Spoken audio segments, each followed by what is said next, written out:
शोभना का भरा पूरा परिवार था। हाल ही में शोभना ने अपने छोटे बेटे राकेश की शादी बड़े ही धूमधाम से की थी। शादी के बाद शोभना की छोटी बहू कल्पना का गृह प्रवेश होता है। अरे अंदर आजा कल्पना, आज से ये घर तेरा ही है।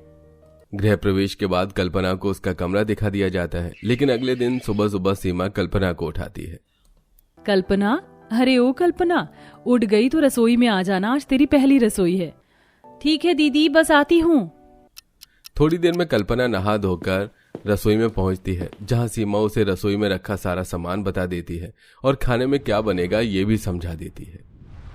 ठीक है दीदी, मुझे किसी और चीज की जरूरत होगी तो आपको बताऊंगी। कल्पना किचन में खाना बनाने में लग जाती है, लेकिन धीरे धीरे जैसे जैसे किचन में उसे समय बीत रहा था वो पसीने से तरबतर हो रही थी। तू यहाँ बैठकर आराम कर रही है, वहाँ छोटी बहू किचन में काम कर रही है। हाँ हाँ पता है माँ जी, आज कल्पना की पहली रसोई है तो भला किचन में मेरा क्या काम। अपनी बड़ी बहू की बात सुनकर जब शोभना किचन में अपनी छोटी बहू को देखने जाती है तो वो हैरान रह जाती है। कल्पना पसीने से पूरी तरह भीगी हुई थी, लेकिन फिर भी वो खाना बना रही थी।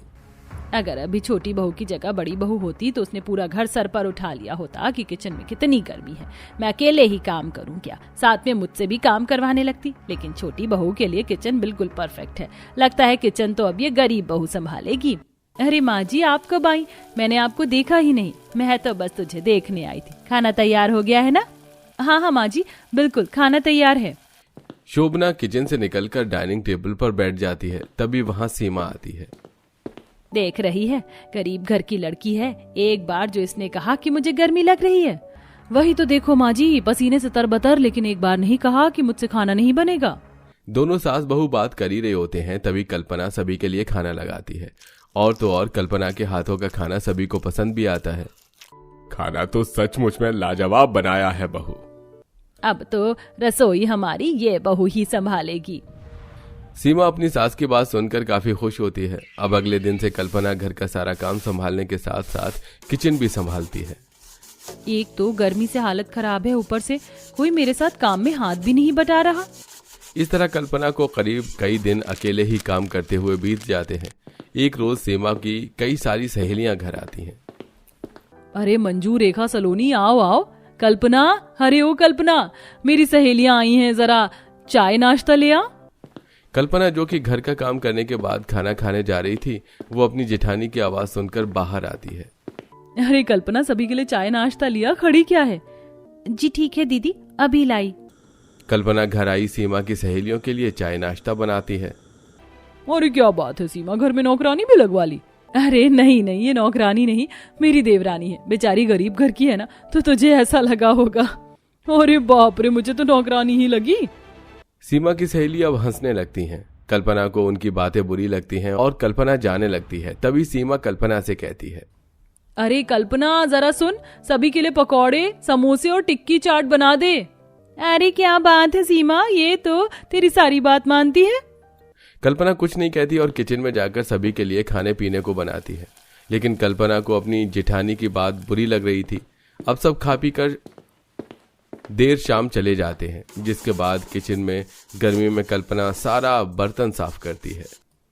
आज ज्यादा काम हो गया है ना छोटी बहू, कोई बात नहीं, बर्तन साफ हो जाए तो सभी के लिए चाय पकौड़े बना देना। माँ जी, लेकिन अभी तो सबके लिए मैंने चाय पकौड़ी बनाए थे। अरे बहू, वो तो बड़ी बहू की सहेलियों के लिए बनाया था, लेकिन अब घर वालों के लिए भी बनाया। कल्पना अब बर्तन साफ करने के बाद सभी के लिए चाय पकौड़े बनाती है और फिर रात का खाना बनाती है। सुबह से शाम तक और शाम से रात तक कल्पना सिर्फ किचन में काम करती रहती। बाकी का काम भी उसे ही करना पड़ता। अजी सुनिए, घर का सारा काम मुझे ही करना पड़ता है, लेकिन कोई भी मेरी काम में मदद नहीं करता। तो क्या तुम चाहती हो मैं घर में कलेश करूं? घर का काम तो करना होगा ना। राकेश कल्पना की किसी भी बात पर गौर नहीं करता। अगले दिन दोपहर के वक्त शोभना की बड़ी बहन कुंती का आना होता है। अरे कुंती, कितने दिनों बाद आई है? तूने तो बुलाया नहीं तो सोचा मैं ही चली आऊं तेरी नई नवेली बहू को देखने। कल्पना घर का सारा काम कर चुकी थी, लेकिन सास की बहन के आने के बाद उसे किचन में दोबारा खाना बनाना पड़ता है। तेरी छोटी बहू तो सचमुच बहुत काम करती है। गरीब घर की है ना, तो किचन तो उसे ही संभालना है। कल्पना की शादी को धीरे धीरे लगभग 7 से 8 महीने बीत चुके थे और इन दिनों में कल्पना तपती गर्मी में सुबह शाम किचन में काम करने के साथ साथ घर का काम करती और कल्पना के आने के बाद से तो सीमा और शोभना ने घर का काम ही नहीं किया था। अरे कल्पना, जरा कुछ अच्छा बना ले, मम्मी पापा आए हैं तो खाकर ही जाएंगे। जी ठीक है दीदी। कल्पना तपती गर्मी में किचन में सीमा के माता पिता के लिए खाना बनाती है। वो गर्मी से बेहाल थी लेकिन किचन में खाना बना रही थी, जिसे सीमा की मां नीलम देखकर हैरान होती है। अरे तू घर का काम नहीं करती क्या? तेरी देवरानी को देख किचन में कितना पसीना बहाकर खाना बना रही है। उसे इस घर में आने की सजा मिली है। एक तो गरीब घर की है, ज्यादा कुछ बोलती नहीं, जो कह दो वही करती है। अब कल्पना सभी के लिए खाना लगाती है और कल्पना के हाथों का बना खाना खाकर सभी खूब तारीफ भी करते हैं। ऐसे ही आए दिन कल्पना के घर कोई न कोई आता रहता। एक रोज देर रात कल्पना अपनी सास के कमरे में दूध देने जा रही थी। क्या बहू लाए हो माँ जी? एक बार नहीं बोलती कि किचन में गर्मी है, ये काम मुझसे नहीं होगा। किचन तो मेरी छोटी बहू ही संभालेगी, देख कैसे संभाल रखा है। उसे भी कहाँ पता है कि हम उसका फायदा उठा रहे हैं। कल्पना जब ये बात सुनती है तो वो अपने पति से इस बारे में बात करती है, लेकिन राकेश कल्पना की बातों को नजरअंदाज कर देता है। तुम औरतों का तो काम ही है घर में कलेश करना, और तुम चाहती हो मैं अपनी भाभी और माँ से लड़ पड़ूं? कल्पना को भी अब लगने लगा था कि उसकी अब यही जिंदगी है, क्योंकि उसका पति भी उसकी बातों को सुन नहीं रहा था। एक रोज शोभना की नंद कल्याणी घर आती है। हर बार की तरह कल्पना किचन में खाना बना रही थी। आज तो गर्मी सचमुच बर्दाश्त नहीं हो रही। एक बहू को किचन में लगा रखा है, दूसरी बहू फोन चला रही है। ऐसा भी क्या चल रहा है तुम लोगों में? अरे दीदी जाने दो, अगर वह किचन संभाल रही है इस गर्मी में तो संभालने दो। थोड़ी देर बाद कल्पना खाना बनाते बनाते गर्मी के कारण बेहोश हो जाती है। कल्पना को बेहोश देखकर सीमा और शोभना डर जाते हैं। डॉक्टर को बुलाया जाता है और डॉक्टर शोभना से कहता है, आप लोग मायूस मत होइए, आपकी बहू पेट से है और आप जल्द ही दादी बनने वाली हैं। इतना सुनते ही शोभना की खुशी का ठिकाना नहीं रहता और वो अपनी बहू को गले से लगा लेती है। बहू पेट से है और तू उसे किचन में काम करवा रही है? जब से आई हूँ तब से देख रही हूँ तुम दोनों बैठे हो और वो अकेले काम कर रही है। वो तो बस ऐसे ही, इस हालत में उसे आराम करना चाहिए ना कि काम। अरे शोभना, तू तेरी बड़ी बहू को शादी किए 2 साल हो गए, अब तक खुशखबरी नहीं आई और तेरी छोटी बहू ने आते ही खुशखबरी दे दी। उसका ख्याल रख। बहू, मुझे पता नहीं था कि तू पेट से है, और अगर ऐसा था तो तुझे मुझे बताना चाहिए था ना। आज से तू कोई काम नहीं करेगी, करना भी होगा तो हल्का फुल्का काम, तुझे आराम की जरूरत है। शोभना को जब पता चलता है कि वो दादी बनने वाली हैं, तो अगले दिन से वो घर का थोड़ा बहुत काम खुद करती और बाकी काम अपनी बड़ी बहू सीमा से करवाती, क्योंकि शोभना को एहसास हो चुका था कि उसकी बड़ी बहू शादी के 2 साल बाद भी खुशखबरी नहीं दे पाई। वो 7-8 महीने पहले आई बहू ने दे दी, जिसका उसे वाकई ख्याल रखना चाहिए।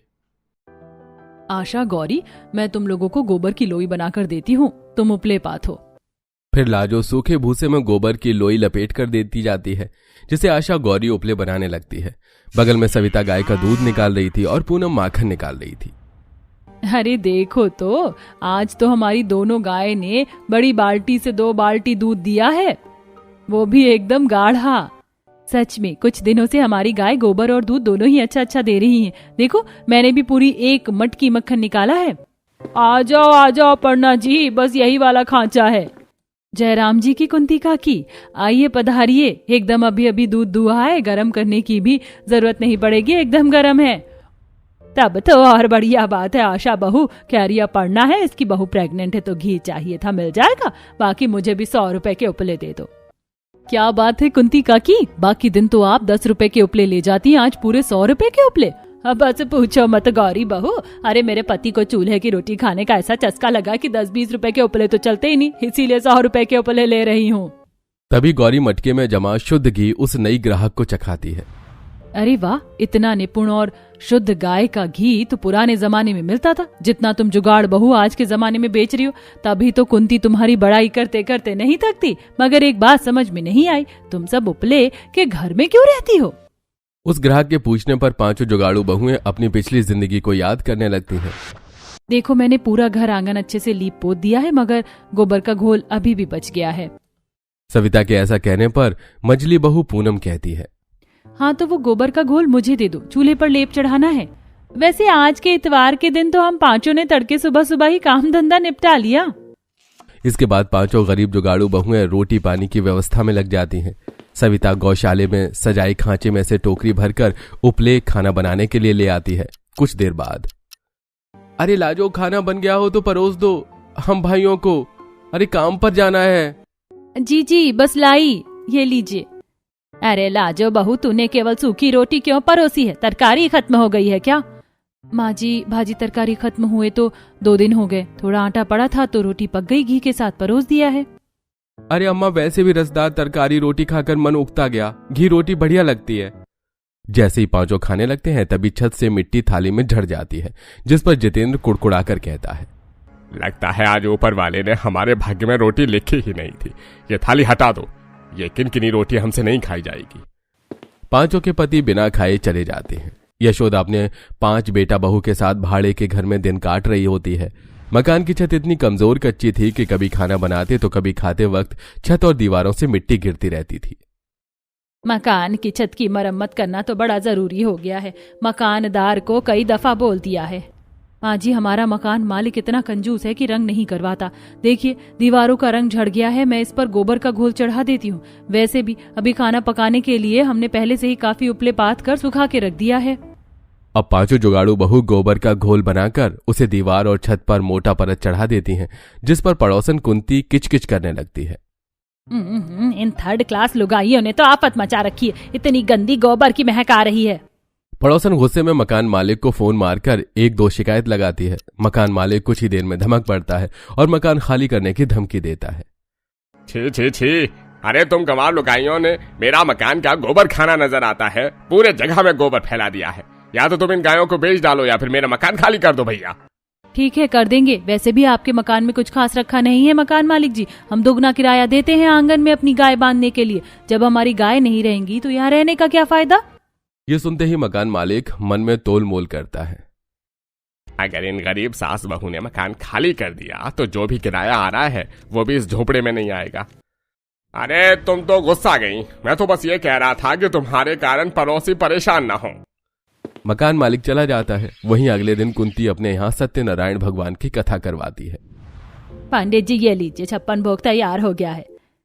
क्षमा कीजिए कुंती बहन, लेकिन इस प्रसाद से भोग नहीं लग सकता। मगर क्यों पंडित जी? मैंने अपनी नजर की देखरेख में नौकर चाकर से गैस चूल्हे पर बनवाया है। यही तो मसला है कुंती बहन। सत्यनारायण भगवान की कथा का प्रसाद गौ माता के शुद्ध गोबर के उपलों और मिट्टी के चूल्हे पर बनता है, और पकवान भी गाय के शुद्ध घी में ही छाने जाते हैं। ऐसी पूजा मैं नहीं करवा सकता। ये बोलकर पंडित जी जाने लगते हैं। तभी कुंती के दरवाजे पर पांचों बहू उपले, चूल्हा, घी लेके आ जाती हैं।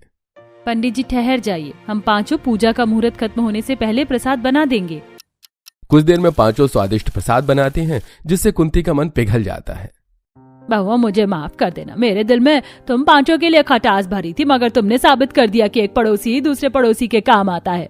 अब कुंती डेयरी सफल से घी पनीर खरीदने के बजाय पांचों जुगाड़ू बहुओं से घी लेने लगती है। अरे वाह, बड़ा शुद्ध घी बनाती हो तुम पांचों तो, मगर उपले पर खाना बनाने में धुआं नहीं लगता आशा बहू?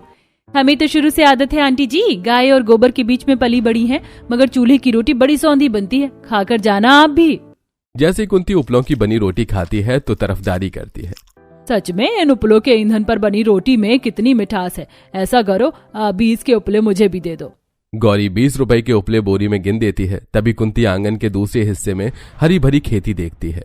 अरे वाह, तुम जुगाड़ू बहुओं ने तो आंगन में बड़ी बढ़िया तुरई, भिंडी, लौकी की खेती की है। कितना खाद डाला है? तभी कुंती के पूछने पर पूनम कहती है, कुंती आंटी, हमने तो जुगाड़ से गोबर का खाद बनाया है, ये खेती के लिए सबसे लाभकारी है।